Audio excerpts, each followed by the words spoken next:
वैद्यकीय शिक्षण घेणाऱ्या विद्यार्थ्यांच्या परीक्षेच्या संदर्भात एक दिवसाचा गॅप देण्याचा निर्णय महाराष्ट्र आरोग्य विज्ञान विद्यापीठाने आता घेतलेला आहे। पुढारी न्यूजच्या वृत्तानंतर विद्यापीठाकडून आता दखल घेण्यात आली आहे। आता विद्यार्थ्यांसोबत झालेल्या एका मीटिंगमध्ये किमान एक दिवसाचा गॅप देण्याचा निर्णय घेण्यात आलाय। त्यामुळे विद्यार्थ्यांमध्ये काहीसा आनंदाचं वातावरण आहे।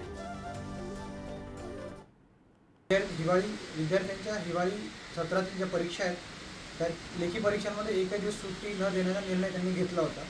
त्या निर्णयाविरोधात ASMI Maharashtra association of state medical इंटर्न्सच्या वतीनं युनिव्हर्सिटीला एक पत्र लिहिण्यात आलं आणि त्याच प्रकारे पुढारी न्यूज यांना आपण संपर्क साधला असता त्यांनी या विरोधात मुलांचा आवाज बुलंद केला आणि काल या संदर्भात एक झूम मीटिंग झाली। आज दिनांक 27 जून 2024 रोजी एमएचएस कडून एक